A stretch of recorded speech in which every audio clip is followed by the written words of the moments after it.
Mie msaada naombaka sana zaidi. Mwache vingine vyote. Munikamatie kwa yatima niko nao, niliachiwaka nabo, mama wao alikufaka kaniachia nabo. Juu ya masomo juu sina uwezo wa kubasomesha.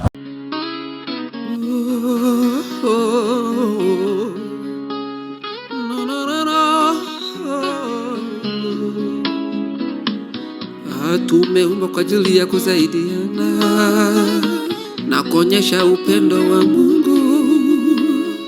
Mayatima wasiachwe nyuma, wenye huzuni wapate tumaini. Naam, habari za muda huu mtazamaji wa With God We Can Do It TV. Natumaini upo mzima kabisa. Karibu kufuata makala yetu tena ya leo, ambapo tunakuletea ugumu wa wanajamii na yale wanayoyapitia kimaisha. Tupo hapa leo kwa sauti ya mwanajamii mwenzetu anayepitia kipindi kigumu sana kwenye maisha yake, kwa lengo la kutaka kujua na kufahamu yale anayoyapitia, ili tuone ni namna gani tunaweza kushirikiana kama jamii kumfariji au kumuunga mkono. Basi kaa nami mwanzo hadi mwisho kwenye makala haya ili upate kujua yale anayoyapitia. Naam, jambo mama. Jambo sana babangu. Kwa majina naitwa Mama Zigashani Mwendanga. Niko mkaaji hapa msite ya UTMC Park Kasenga. Naam mama, kama vile ulivyojitambulisha upo mkaaji wa hapa msite ya UTMC Park Kasenga, ni kipi haswa kilichotuma uwe hapa siku na saa kama na hii ya leo? Kwa kufika angu hapa, bilituma nafika hapa kwa mafuriko ya mwezi wa 4 ya Mai ya Mlongwe, ndio nasababisha tuko hapa mumahema. Naam mama, munaishije haya hapa? Aiza maisha yenu yapoje hapa kwenye hii site, aiza mumahema? Hapa mumahema tunateseka sana. Miaka 6 tuko hapa, hatupati msaada wote ule.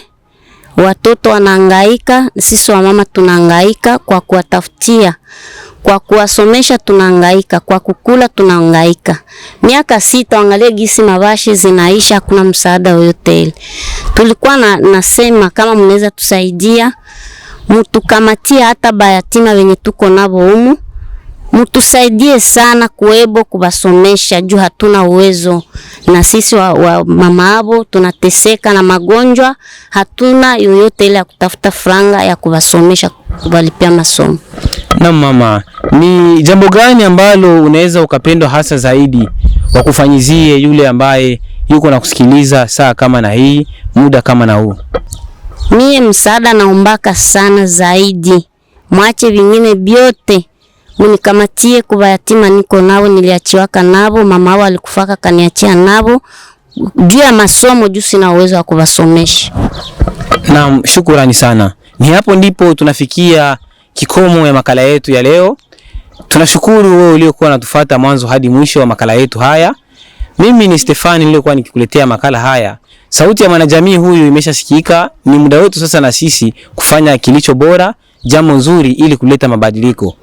Basi usisahau kusubscribe, kulike, kushare video ili wafikie watu wengi zaidi. Tukutane tena kwenye makala ijayo. Kwa heri.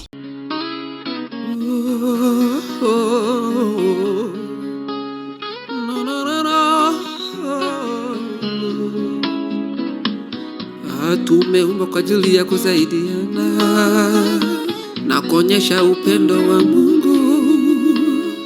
Mayatima wasiachwe nyuma, wenye huzuni wapate tumaini.